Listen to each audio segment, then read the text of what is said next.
খালাকে phone করে নিয়ে এসেছি। আজ অনেক কাম আছে। তুমি ভালো করছো, থালা বাসন ধুয়ে কাম এগিয়ে দিচ্ছ। এই শোনো,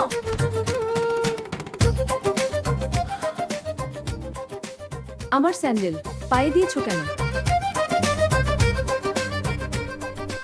সরি, ভুলে পায়ে দিয়ে ফেলেছি। আর কখনো যেন ভুল না হয়। জানো না, খাবার জিনিসের ওপর পা দেয়া নিষেধ আর গুনাহের কাজ।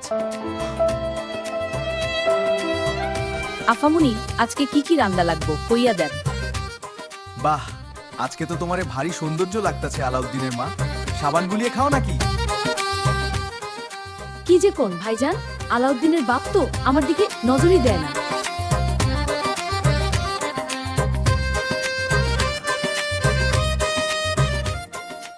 কই যাও?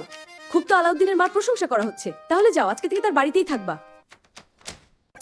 তাকে নিয়ে ঘুরতে যাবা, তার সাথে সুখ দুঃখের গল্প করবা। ছি ছি আফামনি, আমি গরিব হতে পারি তাই বলে আমার রুচি এত খারাপ না। আমনের জিনিস আমনের কাছেই রাখেন। শেষ পর্যন্ত আলাউদ্দিনের মাও আমারে রিজেক্ট করলো। এই বিচার ইফতারের পর হবে আজকে। আর হ্যাঁ, তোমার চোখে তো আমার সৌন্দর্য ধরাই পড়ে না, কিন্তু তোমার বন্ধুরা ঠিকই আমার সাথে লাইন মারতে চায়। আজকেও বাজার থেকে আসার সময় তোমার বন্ধু কত প্রশংসা করলো আমার। সেই বন্ধুটা নিশ্চয়ই জালাইল্লা। হ্যাঁ, তুমি কিভাবে বুঝলে? আরে জালাইল্লা ভাঙারির ব্যবসা করে, ভাঙাচোরা জিনিসের প্রতি ওর একটু বেশিই আকর্ষণ।